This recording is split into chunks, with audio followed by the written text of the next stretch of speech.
Hello, everybody. Good morning once again. This is all new to me. I've only been here 14 times before.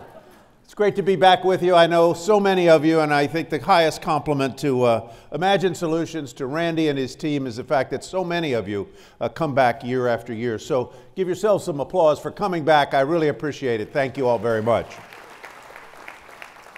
This is our fourth year here at the Innovation Center, and it's a wonderful place to be. Some things are the same. There are still lots of sort of medieval-looking devices out in the lobby that do all kinds of amazing things for medicine and for people's health, but they are very bizarre. And when you go and check into your room here, instead of having a sort of welcome video on your screen, I don't know whether I've said this before, instead of having a welcome video on your screen with beautiful sunsets and so forth, you see actually arthroscopic surgery on knees and so forth. It is quite jolting when you walk in. What is the same here as those medieval devices? What is the same is we have a full house. And what is the same is that if you're among the first 100 to sign up for next year's Imagine Solutions Conference, we throw in a free knee or hip replacement if you want it. What is different this year is that it appears there's going to be some rain for maybe the first or second time of all 15 of these events. What is also different is that when I went swimming yesterday, I swam in a totally new body of water, the Gulf of America. And all the fish understood the new official language, English. So welcome, ladies and gentlemen, for what is the same and what is different this year. And I promise you, what is going to be the same is that you are going to be bombarded with fresh ideas and insights and some of the best speakers and greatest thought leaders and thinkers the world over. This is the 15th annual Imagine Solutions Conference, and once again, as I mentioned, for the fourth year in a row, we're delighted to be hosted here at the Arthrex One Conference Center and Event Space. It is fantastic, and we want to thank Reinhold Schmedding and Arthrex for their continuing hospitality. Yes, indeed. And Larry Lancet and his team behind the stage, they do an amazing job at making the production come together. I think by the end of the day, you will come to appreciate this venue even more than you do right now.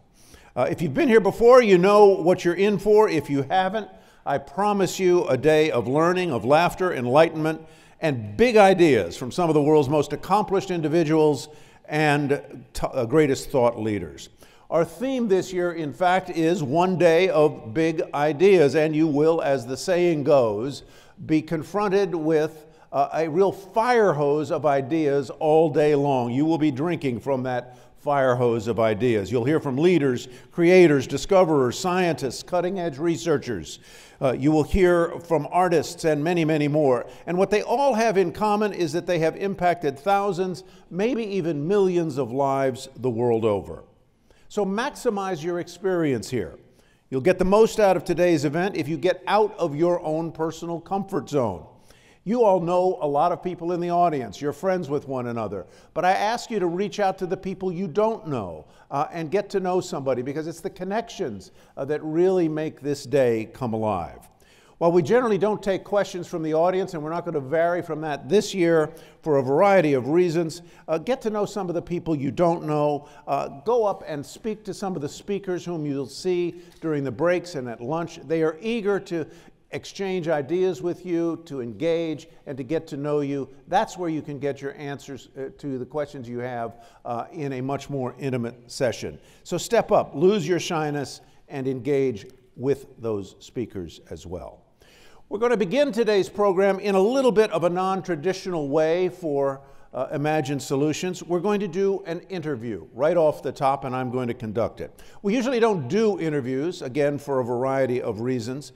And we usually don't go near anything that is remotely political. That is because we respect you, the audience, too much to assume that we understand all of the various dimensions of political thought or your particular feelings about political things. But today we are going to tiptoe right up to the edge of the political waters to discuss the broader national context that is affecting scholarly work and research in the sciences and humanities.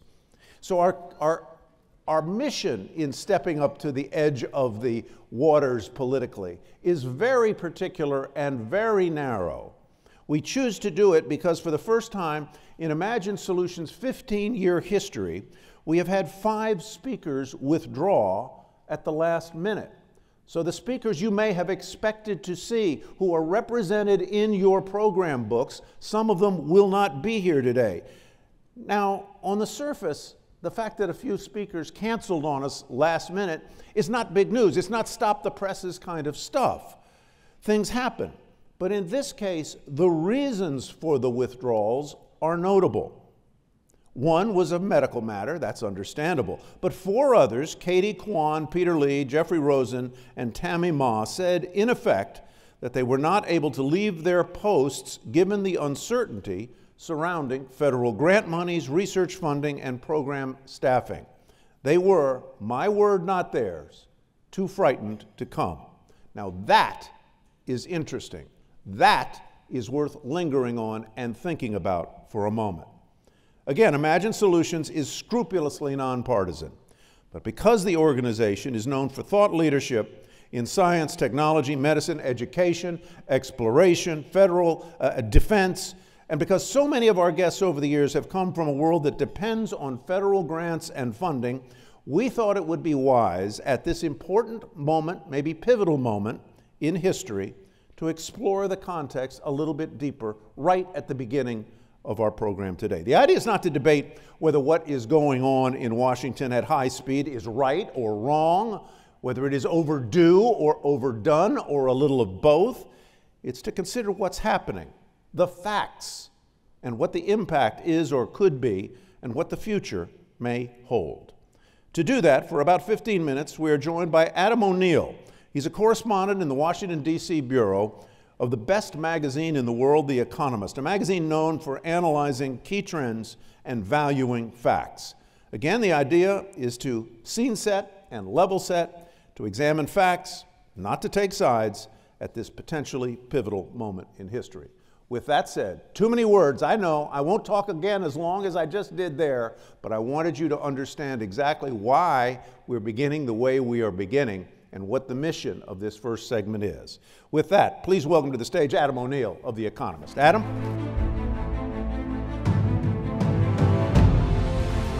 You sit here. So I want to focus this morning, there's a lot going on in terms of federal funding. There is a budget that's moving through Congress this week, presumably, potentially, to avoid a government shutdown, and we'll talk a little bit about that. There are other reasons why some funding may be withheld from certain universities. Let's set that aside. That is a separate issue. What we want to focus on here is how is research funding or grant funding being affected right now at these agencies that you see right here, federal monies that are going to these kinds of programs. How is research or grant funding being affected? What are your sources telling you? What are you seeing on the ground in Washington? Well, thanks for having me first, You're welcome. Tyler. And I want to start just by zooming out for 1 second. And when I cover politics and what our readers expect and the reason they subscribe and allow me to pay my 401k and eventually retire someday, is that I start with the assumption that everyone in Washington is there for a good reason. They're inspired to make the world a better place. Maybe you're a businessman who ran for Congress, you're an educator, whatever reason you came to politics. They have noble intentions. Yeah, and if you get caught with gold bars in your house that come from some foreign government, my opinion of you will change. But until then, I start out thinking that. And I think that the DOGE Commission, which is driving a lot of this, led by Elon Musk, I start with the assumption that they see bloat in the federal government, across all domains, including scientific research. And when they start there, they think, how can we remove this bloat? And if you talk to any bureaucrat, whether they work in science or anywhere in Washington, most of them will quietly say, yeah, there are some things we can cut here and there, certainly.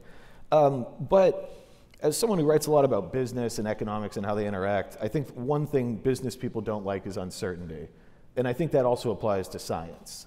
And across all of these different institutions that are there, the one thing that is driving confusion is just the the one thing that is driving the uncertainty is that they don't know what's going to happen, right? And there's pending litigation, and the U.S. government spends $200 billion a year funding research and development across the government. About half of that goes to the DoD, about 25% toward HHS, and that includes things like NIH. I'm sure plenty of people in this room have gotten that kind of funding. So it depends on each institution, right? And there are a complex web of institutions and money flowing around. But the overwhelming sense of dread that you get from people in Washington, and that's when I talk to people on the Hill, when I talk to people in the bureaucracy, and even people in the White House, is we just don't know what's going to happen. And that itself. And so it is that level of paralysis that explains why, or the idea that we don't know what may be announced tomorrow or be reversed tomorrow. That's why 5 of our speakers, or 4 of our speakers, chose not to come. Yeah, I think if it's that uncertainty, if you're running an that is paralytic. Yeah, if you're running an institution and you have to wonder, are we going to have $400 million less than we did last year? You have to stay on top of that, and maybe it will be more, but you need to plan studies. These things take a lot longer to plan than they might like, but that's the nature of science. And you'd have to talk to some of the other speakers, people who went to school. So how concerned are your sources within the federal bureaucracy or within the science and research establishment, for example, at NIH or the National Science Foundation or at NASA or the Defense Department? How concerned are they that these cuts that are being proposed or thrown out there are actually going to happen, that they are going to last, they're going to survive court challenges, and they are really going to affect the research, the basic research, the medical research that they do? How concerned are they? I think they're deeply concerned. And I talked to a lot of people on Capitol Hill, and they said that the calls that they're getting to their office from constituents, especially, if you're a congressman or congresswoman from, let's say, New Hampshire, and there are plenty of schools, or the Boston area, there are plenty of schools that get money. They said their phones are ringing. It's unlike anything they've seen in recent years. There may be a few controversial topics that drive that, and it's driven by a genuine fear. And there's the immediate cuts, right, which may get clawed back, but if you're in the middle of research and you lose the money, that has an effect, even if you eventually get the money back. And then there's the question of cutting the federal government through legislation, which it may be bad policy, it may be good policy, it depends on your point of view, but it's perfectly legal, and there's no way to sue. If Congress decides that we're going to cut this program, cut this grant, that's law. Yeah, and that's the democratic process at work. Exactly. What is concerning here to, I assume, many researchers is that what is being proposed to be cut, in some cases, is taking place outside of congressional law. Am I right? Yeah, and I talked to people. I talked to a senator the other day on the Appropriations Committee, and I asked specifically about this. I'm like, you were elected by the people of your state. You have a clear mandate to do this, and people who are unelected are undermining you. And he essentially told me, he's like, look, this is a Republican. There's nothing in it for me to get in a fight with the world's richest man or the world's most powerful man that I'm not going to win politically. But what I can do is quietly call their staff, and make sure that when we pass legislation, what actually sticks, that's what's going to make the difference. So what's at stake here? What could we lose? I think a big thing, and this is someone who'd lived abroad, I think a big one, even if you get the money back, even if research gets back on track, is human capital. When Paris is a lovely place to live, but all of the tech investors, scientific researchers I knew when I was living in Paris, they all eventually wanted to get to the US, because if they knew that if they wanted their research to get big in a serious way, it was in the US. And that's in Europe, which is a lovely place to live. And of course, you have people coming from other places of the world. And I think that a lot of people are going to think twice about coming to. And some people are not even being accepted for PhDs, right, because of this uncertainty. So if funding is cut, it means that programs that would have attracted the world's best and brightest might not be as richly funded or funded at all, and those individuals would choose to go somewhere else, and that's a loss. Yeah, absolutely. I mean, America has its ups and downs, but it's a great place to live, and it's always going to attract top talent. But at a certain point, at the margins, you start to lose people. How could this, what is going on in terms of research and federal grant funding and so on and so forth, how could it affect literally the individuals in this room, the 630 people who are sitting here? All right. Well, we could talk about one example, which is the cap of overhead costs to NIH grants at 15%, right? And they have said they want to cap overhead at 15%, right, which on its face does not sound like a hugely draconian number. No, not at all. If you look 15% feels kind of comfortable. That's sort of typical for the private sector. If you look at something like the Gates Foundation, which does tremendous work, but it's part of an overall budget ecosystem in universities. And now, the famous joke is that Harvard is a hedge fund with a university attached to it, and they can probably survive, a bit of a hit, even if it's billions of dollars. Other universities, particularly public universities, they have those tighter budgets, and a lot of those subsidies that they're getting from the federal government, the effects go far beyond just that research, and they're going to have to make tough decisions, and potentially life-saving research is going to be on the chopping block. And you may think, okay, we can get some more efficiency out of here, but if you go from 50, 60% to 15. 50% of a grant going to administrative or SG&A kinds of expenses to 15, that blows a hole in a university's budget that they can't easily recoup. Yeah, absolutely. And there are plenty of ways to attack that problem. So you mentioned earlier, and I think probably everyone in this audience, myself included, and you probably as well, would stipulate that there must be some bloat, some excess in federal research spending. The president in his speech last Tuesday night cited certain things like the transgender mouse, which became famous, which I think turned out to be a bit of an exaggeration, but be that as it may, I think we could all stipulate that there are probably areas in federal research and scientific spending that could afford to be trimmed a little bit. But the trick then becomes, how do you separate the wheat from the chaff here? And is that happening under the current regime or not? During the in a sensible way. Is it happening in a sensible way? I'll put it this way.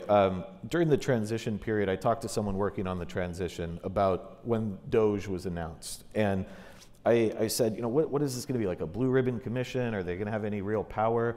And he told me, look, they don't have statutory authority. And basically every president, when they come in, they say, there's too much bloat in the federal government. We're going to get rid of waste, fraud, and abuse. Every president. Clinton did it, Reagan did it. And they produce a beautiful report, and it points out ways to save money. And Congress may take up some of the ideas, it may not. And what's different this time is that you have someone who comes from a startup mentality, a reality distortion field, as Walter Isaacson said about Steve Jobs, where it says, well, this is the reality right now, but I reject it, and this is what we're going to do. And maybe some things will be broken, but we need wholesale change when we're running these massive deficits. But the inevitable cost of that, and you see it, the human toll, people losing their jobs, but also a policy toll, where I was talking to someone at a federal agency, and he said, there was this small team of people who came in, they were making 20% what they would make in the private sector, and their job was to make our computer systems more efficient. And they saw this as their goal. He says, all those people are gone. They were taken out because they were temporary hires, or sorry, they're still in their probationary period, so it was easier to fire them. And he said, the amount of money that they cost versus what they saved, that's a loss. And so there are plenty of examples of that. And there's also examples of silly things. Talked to someone at USDA, or I had heard, so need to confirm this. It's not the Bible, but someone had told me that they canceled a biodiversity research program because it had the word diversity in it. And their assumption was that they were just trying to get rid of diversity, equity, and inclusion, and they just... But this was biodiversity, a completely different thing. Yeah, so they word searched and came up with this, and so it feels from the outside a little less discriminating. I'm being really gentle here. Yeah. A little less discriminating in terms of separating the wheat from the chaff than ideally you'd like it to be. So let's go down the road a little bit. A lot of the cuts that have been discussed are currently or will be the subject of litigation. Right. It's going to end up in front of the courts. What are the courts likely to do, and what is the administration likely to do if the courts rule against it? So when you have a $7 trillion budget, there are countless programs. Whenever I get frustrated at the bureaucracy at The Economist, I call someone at the DOD and they just talk about their life, and I'm like, okay, we don't have too many editors, we're okay. They've got a bigger problem than I do. But I bring that up. The point is that you will have a variety of results, right? This this judiciary, it's mixed depending on where you are in the district and appeals courts, but a lot of this will end up at the Supreme Court. And historically, even though it's a majority court appointed by Republicans, they're not going to go along with everything that the executive branch wants at this time. They're particularly not favorable when the executive branch steals a power that is directly enumerated to Congress, such as allocating funding. However, in many instances, Congress just says, here's $40 billion, the president can decide how to spend it. And in cases like that, they're going to lose in court if they're challenging him spending it how he wants to. So it's if it has been stipulated in the law that this $40 billion can be spent according to the executive's prerogatives. And that depends. Every agency is different. The laws are written in different ways. At the Pentagon, they're very particular, and there's a lot of research being done at the Pentagon. They're very particular about how money is spent. In other parts of government, there's a lot more authority, and they'll duke it out in court for years. Isn't there a case to be made that the executive should have a fairly broad portfolio to spend and cut as he or she sees fit? There's a phrase that really is obviously under Article 1, Congress has the power of the purse, but... Well, they often say there are co-equal branches of government, and I don't want to do a whole Schoolhouse Rock for everybody here, but they're not co-equal branches of government. Congress is the superior branch of government. No, the president can't remove a member of Congress, but the Congress members can remove a president, and that was designed by the founders intentionally, including the control of power of the purse. But what we've seen over decades is Congress doesn't like making tough decisions, and they delegate away their power to the president. And so in many cases, yes, Congress has given the president very broad authority. But if you look at what this Supreme Court has ruled and the way Congress generally feels, they really don't like it when their power is taken away too much. And what you may see as a result of this, when members of Congress go to town halls and they're getting an earful from their constituents, is there may be a bit of a pushing back against it. Don Bacon, he's a Republican from Nebraska, he said, we need a scalpel, not a sledgehammer. Or, given where we are, maybe we need a fine-tuned orthopedic instrument that I saw on my hotel TV instead of a sledgehammer. But I think that's where we're trending with a lot of the president's own party, but also Democrats who want to see that bloat cut down as well. So could something good come out of all this? I'm an eternal optimist, which is, many people tell me that's not wise for a Washington correspondent, but I choose to be optimistic. And, good things came out of World War II, but that, it would have been better if we didn't have to fight that war at all, right? If we could have just gone straight to a more stable and prosperous Europe and everything. So yeah, it's entirely possible that Congress will reassert itself and that we'll come to appreciate the things that we might have lost when the cuts were too ham-handed, but it's going to be very difficult. I hate to say, for a lot of people in this room, it's going to be difficult, and there's going to be a lot of stress and tense moments, but yeah, maybe there's a light at the end of the tunnel. Adam, thank you very much. Appreciate it. Adam O'Neill, The Economist, ladies and gentlemen. Thank you so much. That was really good.